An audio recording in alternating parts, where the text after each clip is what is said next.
Welcome to toast with दोस्त। आज हम जिस विषय पर बात करने जा रहे हैं उस विषय में मैं ये मानती हूँ कि बहुत सारे ऐसे लोग हैं जिनकी बहुत अच्छी दिलचस्पी है। मैं बात कर रही हूँ वास्तुशास्त्र की, और इस सब्जेक्ट को समझने के लिए और बेहतर तरीके से जानने के लिए आज हमारे सेट पर हमारे साथ मौजूद है वास्तु कंसल्टेंट शिल्पा गोयल जी। शिल्पा जी, आपका बहुत बहुत स्वागत है on the set of toast with दोस्त। Thank you so much Monika ji, कैसे हैं? आई एम गुड मैम, आप कैसी हैं? बढ़िया। क्योंकि आज का हमारा जो ये पूरा एपिसोड है ये वास्तु बेस्ड है, जो कि जनरली आजकल सभी के घरों में बहुत ही नॉर्मल और हर कोई इसे अपने घर में अप्लाई करना चाह रहा है।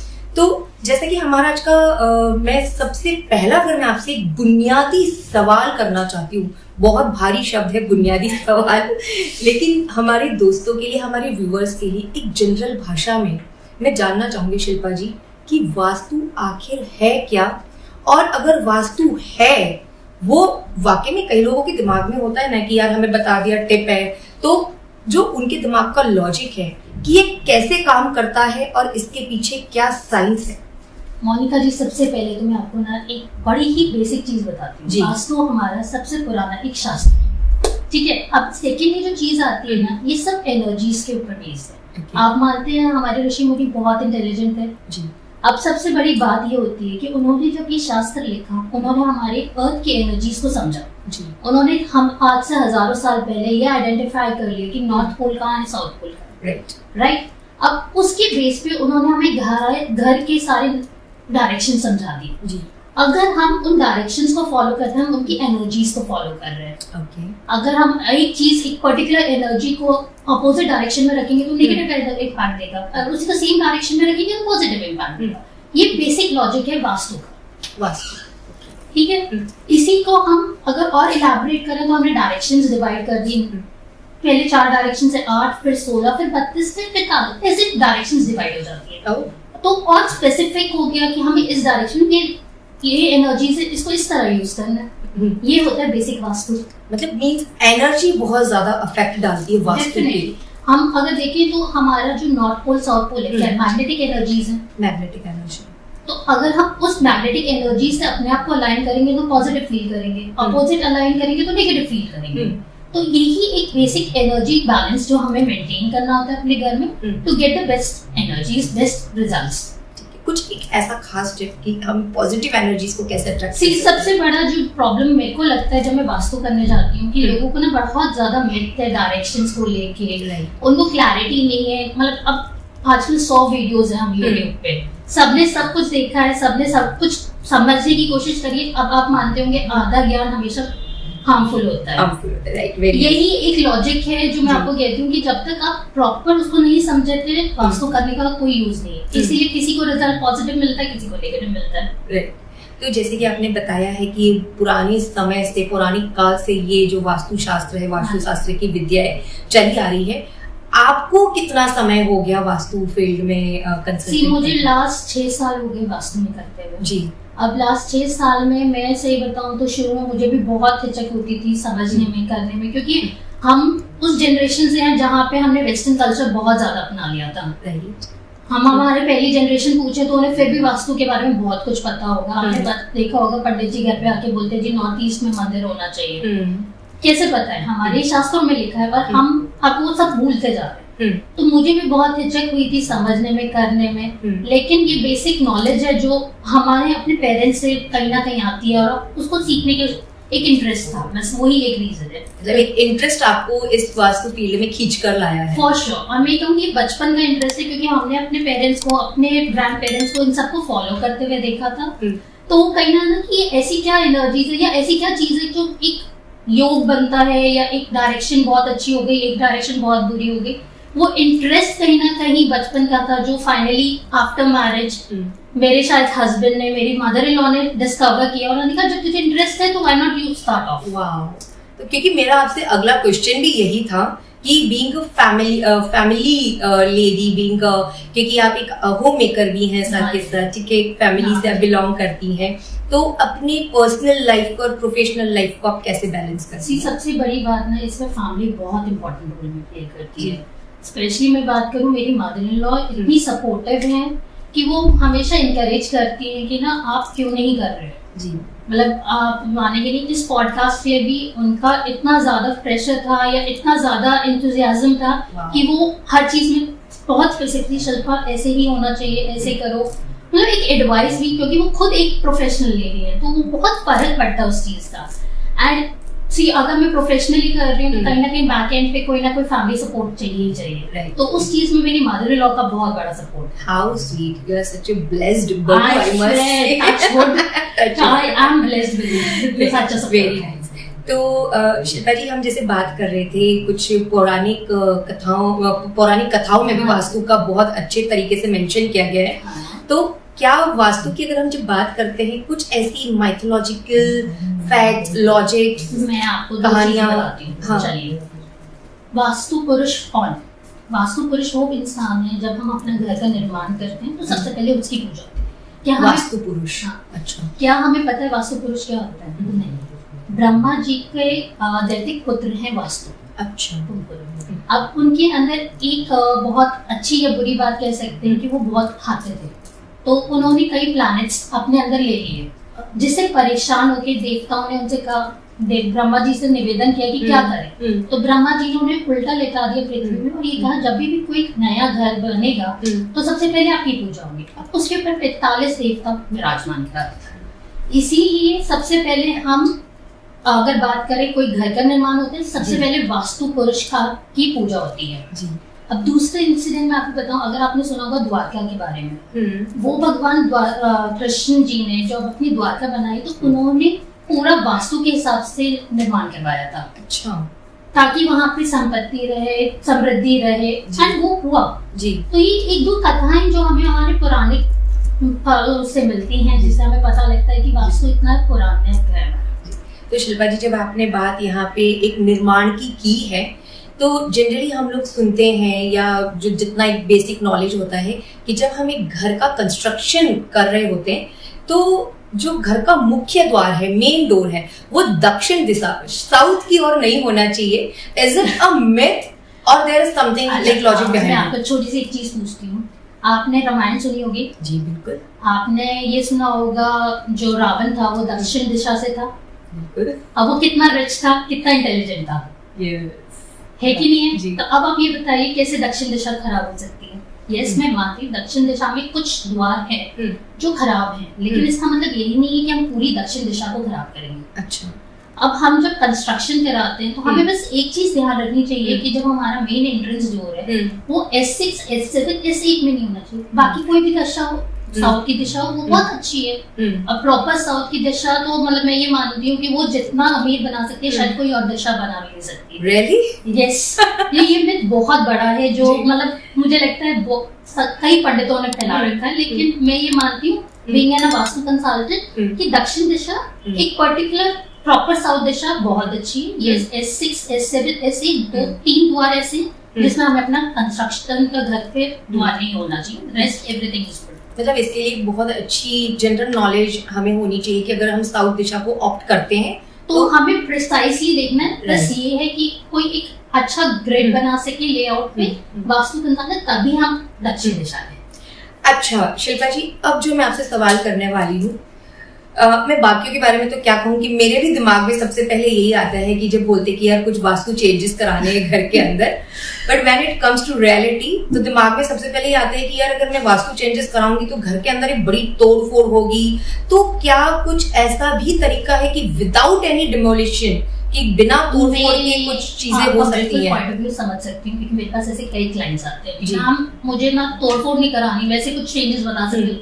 सी ऑनेस्टली वास्तु तोड़फोड़ से रिलेटेड नहीं है।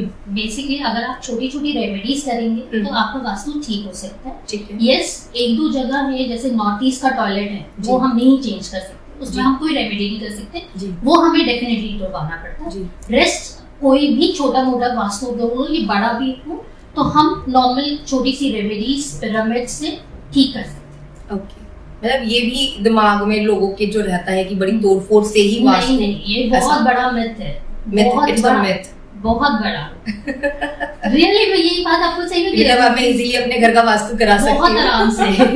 ठीक है शिल्पा जी, मैं अपने घर का वास्तु का जो कॉन्ट्रैक्ट है वो बिल्कुल आपके साथ में आगे का करना चाहूंगी। चलिए, जब अगर हम वास्तु की बात कर ही रहे हैं शिल्पा जी, हम दो टर्म्स में बात करते हैं। अक्सर हम बात करते हैं यार वास्तु हमारे घर का ठीक कराना है, और एक आजकल के टाइम में ना एस्ट्रो वास्तु बहुत ज्यादा पॉपुलर हो रहा है। इन दोनों टर्म्स के बीच में क्या डिफरेंस है? चलिए मैं आप अपना समझाती हूँ। एस्ट्रो वास्तु होता क्या? जब हम एस्ट्रोलॉजी और वास्तु को दोनों को कंबाइन करते हैं वो हम एस्ट्रो वास्तु। अच्छा, अब एस्ट्रो वास्तु में प्रॉब्लम क्या होती है, हम आपका डेट ऑफ बर्थ, आपकी कुंडली अलग होगी, आपके हस्बैंड की कुंडली अलग होगी, लेकिन आप लोग रहे तो एक ही घर में रहे, वास्तु तो एक ही होगा। तो हाउ कैन दो वास्तु सेम हो सकते हैं? मतलब एस्ट्रो वास्तु में कैसे आप कह सकते हो? अगर मैं आपके घर के चेंजेस बताती हूँ, सपोज नॉर्थ वेस्ट में क्या आपको कंस्ट्रक्शन करानी है या आपको टेप वेप लगानी है, लेकिन आपके हस्बैंड की वो चीज सही है, तो वो तो कॉन्फ्लिक्ट हो गया। तो इसलिए मैं प्रेफर करती हूँ कि अगर आप वास्तु करवा रहे हो तो आप प्रॉपर अपने घर का वास्तु करवाओ। एस्ट्रो वास्तु से बेटर वो रिजल्ट्स देता है। Okay, very nice, very nice. तो ये तो बात होगी एस्ट्रो वास्तु और वास्तु के बीच का ये डिफरेंस आपने बता दिया। वास्तु कंसल्टेंसी के लिए जब अगर लोग आपके पास में आते हैं तो आप उन्हें क्या सबसे पहले जो है एडवाइस करना पसंद करते हैं? कितना समय लग जाता है एक वास्तु कंसल्टेंसी को हैंडल करने में? जी, मैं बात करती हूँ वास्तु कंसल्टेंसी के, अगर हम टाइम की बात करेंगे जी, अगर रेमेडीज सबसे बड़ी बात होती है इसमें कि ना हमें फ्लो मैप चाहिए होता है जी, और हमें एक बार विजिट करना पड़ता है क्लाइंट के जी। उसके बाद शायद रेमेडीज मुझे बताने में आधा घंटा लगेगा, और कुछ रेमेडीज तो ऐसी होती है कि आप इमीडिएट कर सकें, तो आपको इफेक्ट आते आते नेक्स्ट 20-25 डेज में आपको वो चेंजेस दिखेंगे अपनी पर्सनल लाइफ में। तो वास्तु मतलब रिजल्ट देने में 25 to 30 डेज दे देता है। आपको जो प्रॉब्लम्स है उसका सोल्यूशन शुरू हो जाता है। इस चीज को एक बार दोबारा बताएंगे कि वास्तु का जो रिजल्ट है विदिन 25 to 30 डेज, अच्छा विदिन अ मंथ हमें मतलब रिजल्ट मिलना शुरू हो जाते हैं अगर आपने जो इंस्ट्रक्शंस दिए उन्हें अगर हम प्रॉपर्ली फॉलो करते हैं तो। हाँ, ओके, ठीक है। तो मतलब वास्तु से रिलेटेड सच में शिल्पा जी बहुत मजेदार फैक्ट्स और आप बातें यहाँ पे बता रही हैं। बहुत इंटरेस्टिंग चीज है अगर कोई समझने की कोशिश करेगा। अच्छा, कोई ऐसा प्रोजेक्ट आपने अभी आज इन 6 सालों में कोई हैंडल किया है जिसके साथ में कुछ बहुत अच्छा इंसिडेंट आपका जुड़ा हुआ हो, फनी मोमेंट जुड़ा हो? फनी मोमेंट मैं आपको चलो एक बताती हूँ। मेरे ना एक क्लाइंट था, कुंडली का ही क्लाइंट था, मैं उसके घर पे वास्तु करने गई, उसने एक्चुअली से पहले ना किसी और कंसल्टेंट से करवा रखा था वास्तु। अच्छा, तो मैं जैसे गई तो उसको काफी कुछ नॉलेज थी भाई, उसने ये फलाना चीज, मैंने उससे कहा कि आपने ये ना यहाँ गलत नहीं मैम, मैंने ना ये चीज दूसरे कंसल्टेंट से पूछी है, उसने मुझे ये बताया, मतलब ऐसे हमें क्लाइंट्स बहुत टकराते। मैंने कहा अच्छा ठीक है आपने टकराया, लेकिन आपके रिजल्ट क्या आया? कहते मैम हुआ तो कुछ खास नहीं, बस ये है ना थोड़ी सी मेरे हस्बैंड की और वाइफ में लड़ाइयाँ बढ़ गई। मैंने कहा फिर आपने ये क्यों रख रखा है? फिर तो आपको चेंज करना चाहिए था। नहीं, उन्होंने कहा था ऐसा होगा फलाना होगा, थोड़ी सी लाइट फाइट्स तो होंगी, लेकिन चीजें मैंने कहा इम्प्रूव नहीं हुई ना, इसका मतलब कहीं ना कहीं कुछ प्रॉब्लम अभी भी है, अब मेरे कहने से इम्प्रूव करो, चेंज करो। तो विद इन अ वीक उसका कॉल आया कि ma'am thank you so much. मैंने कहा क्या हुआ? कहते हैं आपने वो चेंज कराया था ना, उसके बाद से मेरी वाइफ मेरी बात एक बात मानने लग गई। मैंने कहा देखो अपनी छोटी सी रेमेडी से आपको कितना इफेक्ट आया। ये ऐसे इंसिडेंट्स बहुत होते हैं। ओके, तो क्या आपका भी और आपके हस्बैंड के बीच में भी कभी आप ऐसे कुछ ट्रिक्स अपनाती हैं? ये तो सीक्रेट है, हस्बैंड आपकी बात मान ले। फॉर श्योर है ऐसे कुछ रेमेडीज जिससे कि हम दोनों के पर्सनल रिलेशनशिप बहुत इंप्रूव होते हैं। Very nice. तो ऐसा कुछ हम जानना चाहेंगे कि हमारे जो व्यूअर्स हैं उनके लिए आप कुछ सजेस्ट करेंगे? आप लोगों के व्यूअर्स के लिए एक स्पेशल रेमेडी जो हंस से जोड़ा आता है, हमें अपने घर में साउथ वेस्ट में रखना चाहिए।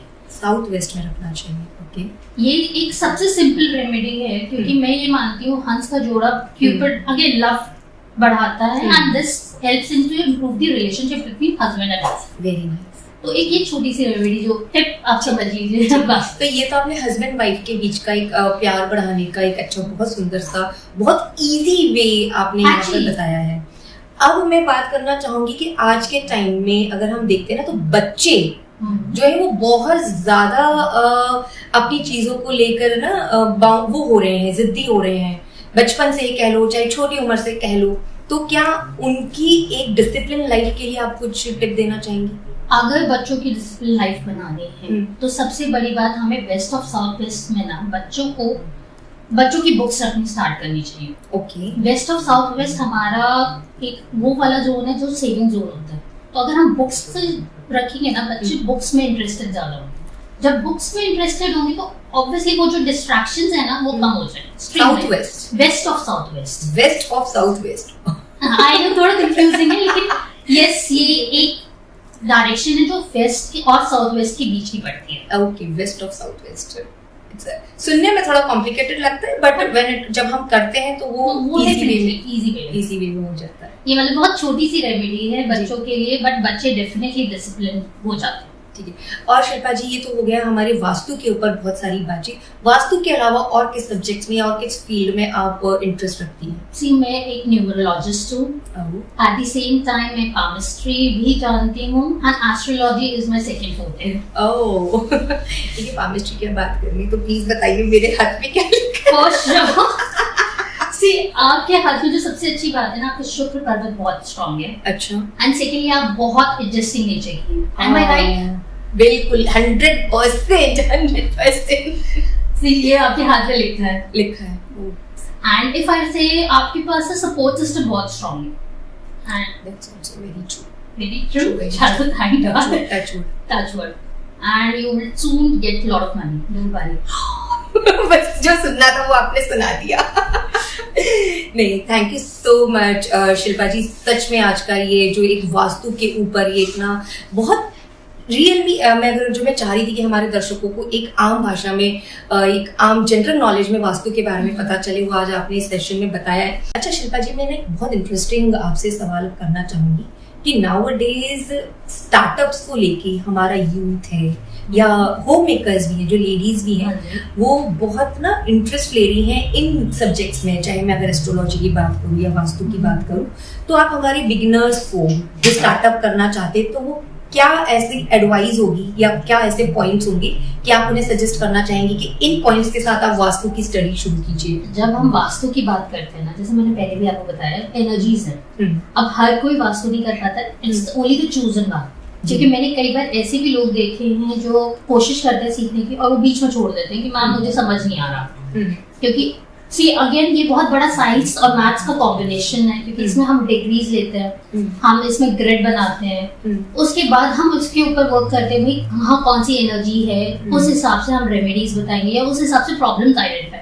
क्योंकि सबसे मेजर पता है क्या होता है वास्तु के अंदर ना, जब हम किसी के घर का वास्तु करते हैं, हम ये भी बता सकते हैं कि आपको यहाँ हेल्थ इश्यूज आ सकती है, इससे रिलेटेड हेल्थ इश्यूज आ सकती हैं, और इसकी हम ये रेमेडी कर सकते हैं। तो vastu is just not about कि आप चीजें कहाँ रखनी है, मतलब जस्ट आपकी पूरी लाइफ इस पे कवर हो सकती है। हम ये भी बता सकते हैं कि भाई अगर किसी को बेबी नहीं कंसीव हो रहा, तो कई बार ऐसे भी रीजन हमने पता लगे हैं कि भाई कहीं वास्तु दोष है जिस वजह से बेबी कंसीव नहीं हो रहा। जैसे बहुत बड़ी बात होती है, मेरे को बोलना नहीं चाहिए, बट अगर किसी के सेंटर ऑफ हाउस में कोई गड्ढा है या कुआं बना हुआ है या लिफ्ट है या इवन स्टेयर्स हैं, तो ये एक बहुत मेजर वास्तु दोष हो जाता है। इससे उस खानदान में या तो लड़का नहीं होगा या फिर बेबी ही नहीं होगा, वंश आगे नहीं बढ़ पाए। तो ये हम कैसे पता कर सकते हैं भाई? अगेन उसके लिए हमें ये कैलकुलेशन करनी पड़ती है, भाई सेंटर ऑफ हाउस क्या है। कई लोग तो इसमें भी मिस्टेक कर देते हैं कि सेंटर ऑफ हाउसिंग गलत निकालते हैं। अच्छा। वो ये है कि ना इट्स अ मैथ्स कि भाई सेंटर ऑफ हाउस क्या है वो ना आइडेंटिफाई करना। फिर कई लोग डिग्री लेने में मिस्टेक करते हैं। तो मैं ये यूथ को एडवाइस दूंगी कि अगर आप वास्तु एज अ सब्जेक्ट उठा रहे हैं तो प्लीज उसकी बहुत डेप्थ में स्टडी करिए। बिना डेप्थ नॉलेज के वास्तु मत बांटिए। स्टडीज मस्ट ना कि हाँ। आजकल ना एक एक दो दिन के कोर्सेज भी कर रहे हैं लोग। एक एक दो दिन के कोर्सेज में वास्तु एक्चुअली वो ये कहते हैं कि ना हम आपको 2 दिन के कोर्स में पूरा वास्तु सिखा देंगे और आप कहीं भी जाके कंसल्टेशन दे सकते हैं। सो ये बहुत बड़ी मिस्टेक है। इसमें आप मतलब again they will charge you in huge amount, but यही मेरी एडवाइस रहेगी वास्तु सीखने वाले स्टूडेंट्स से, प्लीज अगर आप सीख रहे हैं तो ढंग से प्रॉपर्ली साल लगा के सीखिए उसमें, ताकि आपको इन डेप्थ नॉलेज आए और आप सामने वाले को अगर पॉजिटिव दें तो पॉजिटिव ही दें, नेगेटिव इफेक्ट ना दें उस वास्तु का। अच्छा, जैसे कि अभी आपने बात की, तो आपका कभी कोई ऐसा एक्सपीरियंस रहा है कि जस्ट लाइक बीइंग योरसेल्फ और वास्तु कंसल्टेंट, कि आपको कोई दूसरा और वास्तु कंसल्टेंट मिला हो या सेम फील्ड वाला मिला हो, कभी कोई बातें क्लैश हुई हो? बहुत हुई है, मतलब आप मानेंगे नहीं, मेरे हस्बैंड के बहुत वास्तु कंसल्टेंट नोन फ्रेंड्स हैं। तो हम जब डिस्कशन पे बैठते हैं ना, तो by end of the day ये होता है कि लिटरली फाइट हो जाती है कि ये पॉइंट ऐसे ही क्यों हुआ। जैसे एक छोटी सी बात है, एक रेमेडी होती है टॉयलेट की, कि अगर वास्तु के टॉयलेट के according west of south west में टॉयलेट हुआ तो हमें येलो टेप लगानी है। मेरी ऐसी कंसल्टेंट से बात चल रही थी, तो वो मुझे ये कह रहा था नहीं आपको रेड कलर की टेप लगानी चाहिए क्योंकि आपका जोन साउथ ईस्ट है। अच्छा। क्योंकि हमारे जो कलर्स डिस्ट्रीब्यूटेड है जोन्स के हिसाब से डिस्ट्रीब्यूटेड है।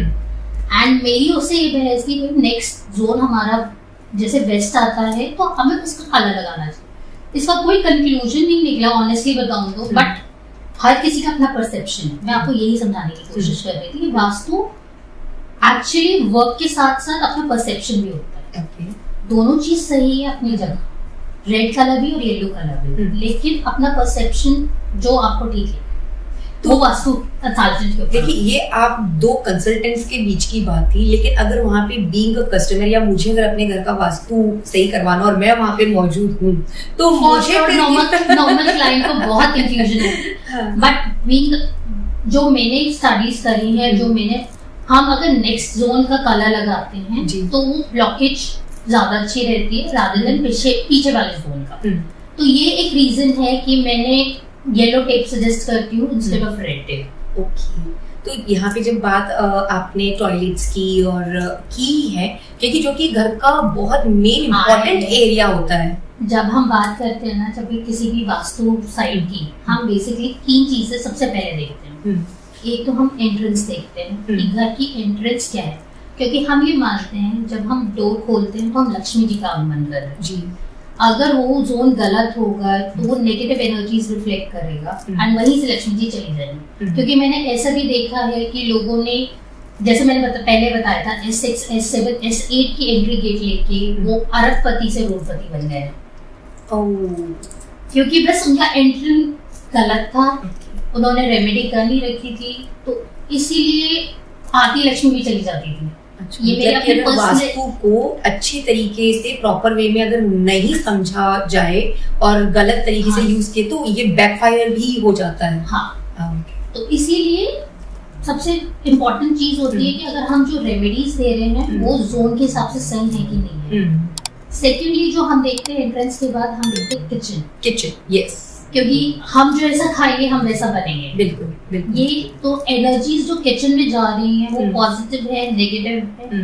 क्योंकि अगेन जब हम किचन की बात करते हैं ना, सारी डायरेक्शंस में हम गैस स्टोव नहीं रख सकते, सारी जगह हमारी टैप नहीं हो सकती, क्योंकि अगेन पानी और आग इकट्ठे नहीं रहती, हमें उनको बैलेंस करके चलना पड़ता है। इन एलिमेंट्स को जब तक हम बैलेंस नहीं करेंगे तब तक चीजें बैलेंस में नहीं होगी, तो प्रॉब्लम तो वैसे ही हो जाती है, चाहे हमारी बॉडी हो चाहे हमारे घर हो। तो जब हम किचन देखते हैं तो किचन में वो देखते हैं कि हमारा जो स्टोव है वो कौन सी डायरेक्शन में। सिमिलरली जब हम टॉयलेट्स पे आते हैं, toilet is what, drainage of energies. अगर हम पॉजिटिव लोकेशन पे, जोन पे ड्रेनेज ऑफ एनर्जीज करेंगे तो पॉजिटिव एनर्जीज ड्रेन आउट कर रहे हैं। अगर हम वही नेगेटिव जोन्स में ड्रेनेज ऑफ एनर्जीज कर रहे हैं तो वो नेगेटिव एनर्जीज ड्रेन आउट। तो हमें जब हम वास्तु टॉयलेट का करते हैं तो हम स्पेसिफिकली देखते हैं कि हमारे टॉयलेट्स शीट्स कौन सी zone. I am talking about WCs, I am not talking about anything else. Okay, क्योंकि अगेन WCs एक ऐसी है जहां से हमारी एनर्जीज ड्रेन आउट। राइट, तो ये एक चीज है। जब हम अब इसमें भी बहुत कॉन्फ्लिक्ट्स होते हैं कि भाई हमें क्या करना चाहिए। मैंने कई वीडियोस भी देखे हैं जिसके अंदर ना वो कई कहते हैं कि भाई आप अपने में ना ऐसा कारपेट बिछा लीजिए WC के नीचे तो आपकी एनर्जीज, ये सब बकवास है। वेरी ऑनेस्टली सब बकवास है। WCs की रेमेडीज के लिए सबसे बड़ी चीज होती है मेटल थिन शीट्स आती है, हम वो लगवाते हैं एंड इट इज लाइक आपका टाइल कटर वाला 100 रुपए वो कर जाता है, और वो 100 रुपए की स्ट्रिप्स आती है, ज्यादा महंगी रेमेडी नहीं है। अच्छा, इससे ज्यादा ऊपर नहीं लगता। मतलब ऑनेस्टली बताऊं तो मैं महंगी रेमेडीज वैसे खुद भी पर्सनली नहीं बेचती, क्योंकि मैंने बहुत देखा है लोगों को पिरामिड्स बेचते हुए, मतलब 500 की चीज 2-3 हजार में बेचते हुए, और उसके बाद उसमें रिजल्ट 0 होते हैं। तो मैं पर्सनली वो चीज नहीं बेचती। मैं इसीलिए वो रेमेडीज बताती हूँ जो कॉमन इंसान कर सके, कॉमन पर्सन कर सके, क्योंकि जो वास्तु है वो सबके घरों में जाना चाहिए according to Indian culture. Right, very true. तो मैं उस चीज को मानती हूँ। ये तो आपने बहुत ही अच्छा और स्ट्रॉन्ग पॉइंट बताया कि जो एनर्जीज घर की पास आउट होती है, वेदर इट इज पॉजिटिव और नेगेटिव, वो भी हमारे घर का एक बहुत इंपॉर्टेंट एरिया है। तो उसमें भी हमें बहुत सोच समझ के वास्तु का जो भी अगर हमें इंडल्ज करना है तो वो करना चाहिए। Now let's come to the kitchen area.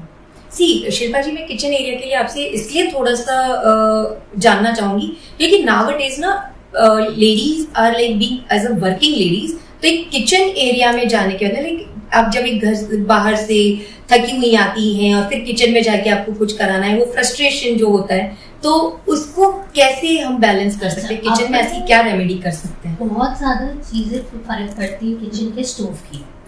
अगर किचन का स्टोव नॉर्थ ईस्ट का है तो आप देखना जो भी लेडीज आएंगी ना किचन में काम को फ्रस्ट्रेटेड होगी, इरिटेटेड होगी कि बार बार क्या यार मैं किचन में लगे रही, कोई काम नहीं हो रहा। ऐसी नॉर्थ वेस्ट का अगर आपका किचन स्टोव है ना, तो आप देखना कि वहाँ बार बार गैस ऑन होगी, बार बार या तो सब्जी नॉर्थ वेस्ट, ठीक है, अगर आप बार बार सब्जी गर्म होगी या फिर बार बार रोटियां बन रही है, एक बार में बैठ के सब खाना नहीं खा रहे, तो कहीं ना कहीं घर की लेडीज को फ्रस्ट्रेशन देता है। तो यू मीन कि नॉर्थ वेस्ट में नहीं होना चाहिए? नॉर्थ वेस्ट में नहीं होना चाहिए, जबकि नॉर्थ ऑफ नॉर्थ वेस्ट में होना चाहिए। अच्छा, इसमें भी अगेन आई नो बहुत, मतलब कोई है कि ना, ये हमारे 16 डिग्री में भी बहुत फर्क आ जाता है। तो इसीलिए वो जो जोन्स डिवाइड करते हैं ना, 22 डिग्री का जो एक जोन होता है, अगर वो जैसा हम कहते हैं ना बर्थ डेट में 1 मिनट ऊपर नीचे का फर्क पड़ता है, एग्जैक्टली ऐसे ही हमारी डिग्रीज में 1 डिग्री ऊपर हो जाए तो वेस्ट ऑफ नॉर्थ वेस्ट हो गया, 1 डिग्री इधर हो जाए तो नॉर्थ वेस्ट हो गया। तो वो डिग्रीज का बहुत फर्क है। इसीलिए जो ग्रिड बना रहा है वास्तु कंसल्टेंट, वो सबसे इम्पोर्टेंट है। ठीक है, क्योंकि उसमें जब तक मार्किंग सही नहीं होगी तब तक हम ये नहीं बता पाएंगे कि ये किचन सही है कि नहीं है। Very logically. तो आपने मींस एक स्टोव का जो है वो बता दिया। And what about like the water area, की पानी का एरिया? सिमिलरली जो प्रॉब्लम्स आती हैं, लोग क्या करते हैं वाटर और स्टोव एक ही लेवल पे करते हैं, ठीक है, जबकि there has to be a change. मतलब थोड़ा सा ना वाटर लेवल नीचे होना चाहिए एंड स्टोव लेवल ऊपर होना चाहिए, या फिर अपोजिट होना चाहिए, मतलब थोड़ा दूर होना चाहिए। एक स्लैब पे आपका वाटर एंड स्टोव नहीं होना चाहिए, क्योंकि अग्नि और पानी इकट्ठे कभी नहीं चलेंगे। Right, true. बट आप कह रही हैं कि वाटर लेवल नीचे होना चाहिए और स्टोव लेवल ऊपर होना चाहिए। नहीं होना चाहिए। अगर आपका सेम लेवल सेम स्लैब पे है तो या तो बीच में पार्टीशन हो, शाफ्ट हो, या वो उस वजह से शाफ्ट पार्टीशन हो गया, ठीक है, तो उससे ये होता है कि भाई ये एक अलग जोन हो गया, ये अलग जोन हो गया, ठीक है। अगर नहीं है तो क्या कर सकते हैं आप, जब स्लैब डलवाओ ना, आधा इंच स्लैब नीचे करवा दो। उससे क्या होगा कि आपका वाटर लेवल ऑटोमेटिकली नीचे हो गया। बट शिल्पा जी, हम अक्सर देखते हैं घरों में कि आजकल like ROs like most in trend, तो जो आरओज की एक प्लेसमेंट होती है वो ऊपर की तरफ की जाती है, तो पानी का तो जो लेवल हो गया वो ऊपर हो गया। यू आर राइट, बट आजकल आरओज ऐसे भी आ रहे हैं जो नीचे लगते हैं। नीचे, अच्छा, ठीक है। तो वो इसी पॉइंट ऑफ व्यू से लिए जाते हैं, क्योंकि आरओ वाटर लेवल हो गया, वाटर लेवल ऊपर जाएगा तो प्रॉब्लम हो जाएगा। अगर आप देखो तो ऊपर से नीचे पानी फ्लो करेगा, नीचे से ऊपर पानी बहुत जल्दी नहीं फ्लो करेगा, आपको नहीं बुझाएगा। अच्छा, तो ये again strong point, strong logic आपने, मतलब ये everything is logical in vastu. मतलब आप ये सोचिए ना कि हम एक एक चीज लॉजिक से सोच रहे हैं, हम ये नहीं कह रहे कि ये क्यों हो, मतलब कई होते हैं ना कि भाई ये ऐसे ही होना है, क्यों होना है, कोई रीजन नहीं है। जब तक साइंटिफिक रीजनिंग नहीं दूंगी आपको भी नहीं समझ में आएगा, आपके फ्रेंड्स को भी नहीं समझ में आएगा। एग्जैक्टली। तो ये रीजनिंग इसीलिए है क्योंकि देखो अगेन ऊपर से नीचे पानी फ्लो करेगा तो इसको आपको बुझा देगा, नीचे से नीचे फ्लो करेगा तो दोनों चीज साइमल्टेनियसली चलेगी एंड वो दोनों पॉजिटिव एनर्जीज देगी। ठीक है। नाउ शिल्पा जी, ये तो होगी बहुत सारी घर की वास्तु को लेकर बात। रिलेशनशिप में भी आपने हस्बैंड वाइफ के लिए बहुत अच्छा जो है यहाँ पे रेमेडी दी है, बच्चों की डिसिप्लिन के लिए आपने बहुत अच्छी रेमेडी दी है।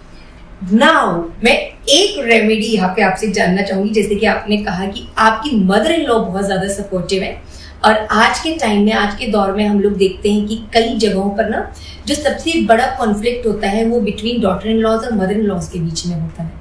तो उन कॉन्फ्लिक्ट्स को कैसे कम कर सकते हैं? क्या ऐसी एक खास रेमेडी आप बताएंगी? सी, वास्तु में ना एक जोन होता है नॉर्थ वेस्ट, ये हम सपोर्ट का जोन मानते हैं। सपोर्ट कैसा भी हो, चाहे फैमिली रिलेटेड हो, चाहे आपके वर्क रिलेटेड हो, चाहे आपके सोशल लाइफ रिलेटेड हो, अगर आपको सपोर्ट चाहिए कहीं से भी तो आप अपनी और उस पर्सन की फोटो नॉर्थ वेस्ट में लगाओ। वेरी सिंपल, आप किसी भी गोल्डन फ्रेम में लगाओ चाहे black frame, it's okay, but आप दोनों की फोटो होनी चाहिए। नॉर्थ वेस्ट में लगाओ अपने घर के, आप देखो वो इंसान आपको कैसे सपोर्ट करने लगेगा। फिर whether it is whoever he is or she is, मैंने अपने ऑनेस्टली अपने फैमिली की फोटो लगा रखी बिकॉज सबको अपनी फैमिली सपोर्ट चाहिए। तो मैं वो चीज है जो सब कर सकते हैं। मतलब ये एक छोटी सी रेमेडी अपने घर में आपको बस नॉर्थ वेस्ट फाइंड आउट करना है और आपको अपने घर की भी फैमिली फोटो लगानी है। ठीक है। तो शिल्पा जी, बहुत सारी ऐसी खास जानकारियां जो हम वास्तु के बारे में जानना चाह रहे थे वो आज के इस सेशन में आपके द्वारा हमें मिली है। तो इस पॉडकास्ट के लास्ट सेगमेंट में, जो कि हमारा एक बड़ा इंटरेस्टिंग सेगमेंट होता है, which is a rapid fire round, क्योंकि इतनी सारी हमने यहाँ पर लॉजिकल फैक्ट्स वाली बातें हमने कर ली है। So now let's do play some like ना entertainment kind of segment it is. So मैं आपसे यहाँ पर रैपिड फायर में 2 ऑप्शंस देकर एक क्वेश्चन पूछूंगी। उन ऑप्शन में से आपको एक ऑप्शन जो है वो पिक करना है विद इन अ सेकेंड, और विद रीजन आपको बताना है व्हाई। ठीक है? Are you ready? Sure. Shall we begin with it? Yeah. Okay, let's start with the rapid fire round. And your first question is, अगर आपको फेंग शुई वास्तु या वैदिक वास्तु में से एक सेलेक्ट करना हो? वैदिक वास्तु। रीजन, हमारे ऋषि मुनि आज से कम हजारों साल पहले, जब तक ये मॉडर्न वास्तु आया भी नहीं था, तब से ये इस पे काम कर चुके हैं और उनके अपने रीजंस हैं, अपने लॉजिक्स हैं एंड साइंटिफिकली प्रूवन है। ठीक है। सेकेंड क्वेश्चन, घर के वास्तु के लिए कौन से शेड्स को आप प्रेफर करोगे, डार्क शेड्स और लाइट शेड्स? सी, शेड्स एक बहुत इंपॉर्टेंट रोल प्ले करते हैं कलर्स, पर्सनल लाइफ में भी और वास्तु में भी। मैं मानती हूँ light shades, because light shades energy emit करते हैं और पॉजिटिव एनर्जीज इमिट करते हैं, जबकि डार्क शेड्स एब्जॉर्ब करते हैं। ये तो बेसिक साइंस है जो हमने 6th-7th में पढ़ी थी। तो वो जो एनर्जीज एब्जॉर्ब करते हैं, तो वो हमारी सारी एनर्जीज एब्जॉर्ब करेंगे तो हम नेगेटिव ऑलरेडी हो जाएंगे। तो नेगेटिव ना हो, इसलिए पॉजिटिव रहें, तो लाइट शेड्स। ठीक है। And your the last question is, अगर आप किसी वास्तु को देखने जाते हैं तो क्या वेयरिंग प्रेफर करते हैं? Indian, I must say, like ethnic wearing और modern wearing? Ethnic wear. Ethnic, okay. Just because मैं अपने कल्चर को रिप्रेजेंट करती हूँ, अपने वास्तु, अगेन मैंने जैसे पहले भी कहा, एंशिएंट टाइम्स में, तो ethnic wear is what we connects with roots. तो एथनिक वेयर जो है वो मेरा प्रेफर्ड रहता है। रियली शिल्पा जी, बहुत सीरियसली बहुत मजा आया आपके साथ आज यहाँ पे बात करके। और क्योंकि आज आप यहाँ पर on the set of toast with दोस्त में being a guest, being a vastu consultant, आप यहाँ पे हमारे साथ में आज जुड़े। क्या खास बात लगी आपको इस पॉडकास्ट की? ऑनेस्टली सबसे अच्छी बात आपका फ्रेंडली नेचर, मतलब ऐसा लगे ही नहीं मैं किसी और से बात कर रही हूँ, ऐसा लग रहा है अपनी फ्रेंड से बात कर रही हूँ। तो जैसे मैं उसको एक्सप्लेन करती हूँ चीजें, वैसे आपको एक्सप्लेन करी। That is what I felt about and it was amazing. And Purnima ji से आपका जो एक जुड़ाव है, उनके साथ जो कनेक्शन है, उसके बारे में आप क्या कहना चाहिए? पूर्णिमा जी तो just like a mother for me. मतलब अगेन मेरी मम्मी की बहुत अच्छी फ्रेंड है, वो तो उनकी एक मदरली नेचर तो वैसे ही है, तो उनसे कनेक्शन तो और भी अच्छा है और वो बहुत ही स्वीट है। That's really very true. तो शिल्पा जी, आप आज के इस एपिसोड को हम एंड करने से पहले आपका धन्यवाद करना चाहेंगे कि एक वास्तु के बारे में जो वास्ट नॉलेज आपने हमारे व्यूअर्स के लिए, हमारे दोस्तों के लिए जो यहाँ पर शेयर की है, उसके लिए आपका अगेन एक बार फिर से बहुत बहुत धन्यवाद। और दोस्तों, आपको और अगर वास्तु के बारे में जानना है, वास्तु कंसल्टेंसी अगर आपको लेनी है, तो यहाँ पे हमारे साथ में मौजूद हैं शिल्पा गोयल जी। इनके बारे में, इनके जहां पे आप इनसे कांटेक्ट कर सकते हैं वो सारा आपको डिस्क्रिप्शन में दे दिया जाएगा, लेकिन उसके लिए आपको हमारे चैनल को सब्सक्राइब करना पड़ेगा, फॉलो करना पड़ेगा और बहुत अच्छे अच्छे प्यारे प्यारे कमेंट्स आपको वहां पर ड्रॉप करने पड़ेंगे। और मैं हूं आपकी होस्ट एंड दोस्त मोनिका महेश्वरी। तो please stay tuned with us for more beautiful and more amazing episodes. Till then, see you all.